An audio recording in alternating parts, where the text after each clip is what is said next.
Mr. Speaker, I'll withdraw my point of order and rise in opposition to the motion to recommit.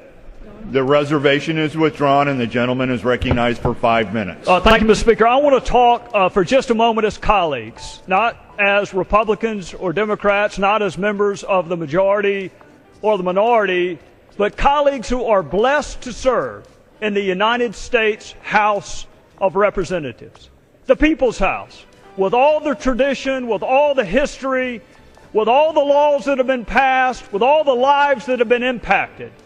I want us to talk as colleagues because our foundational document gave us, as the House, unique powers and responsibilities.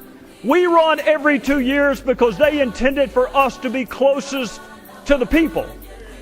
The President was given different duties and powers. The President was given the duty to take care that the laws be faithfully executed. So my question, Mr. Speaker, is what does that mean to you? That the laws be faithfully executed.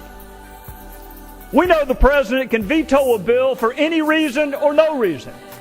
We know the President can refuse to defend the constitutionality of a statute, even one that he signs into law.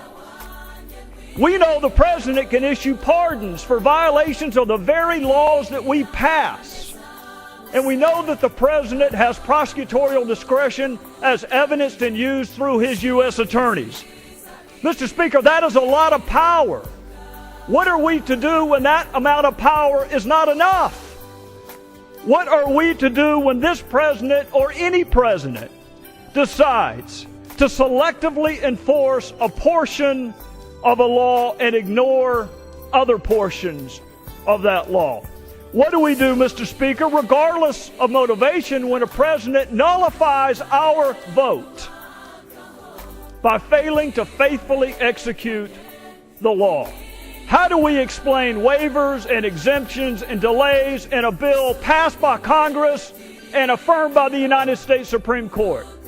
How do we explain away a refusal to enforce mandatory minimums that were passed by Congress and affirmed by the Supreme Court?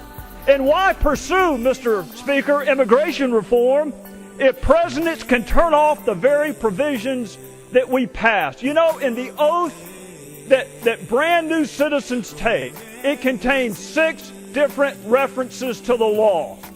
If it's good enough for us to ask brand new citizens to affirm their devotion to the law, is it too much to ask that the president do the same? If a president can change some laws, can he change all laws? Can he change election laws? Can he change discrimination laws? Are there any laws under your theory that he actually has to enforce? What is our recourse, Mr. Speaker? What is our remedy? Some would argue the framers gave us the power of the purse and the power of impeachment, but Mr. Speaker, those are punishments, those are not remedies.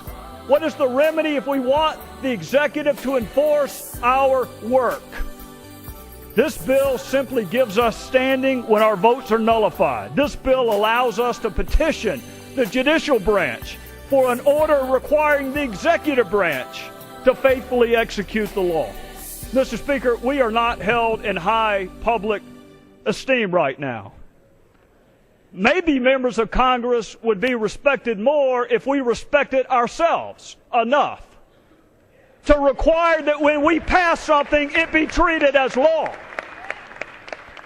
Maybe we would be more respected if we had a firmly rooted expectation that when we pass something as law, it be treated as law.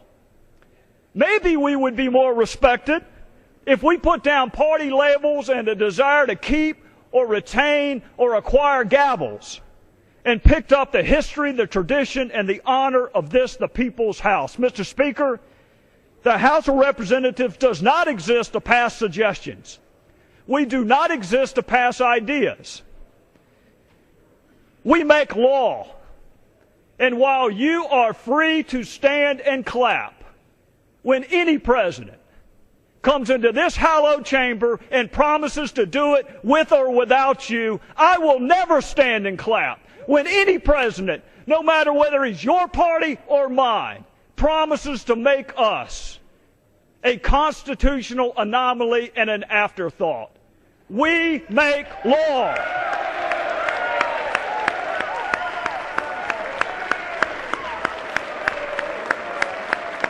This is Sharon reporting from Political Storm.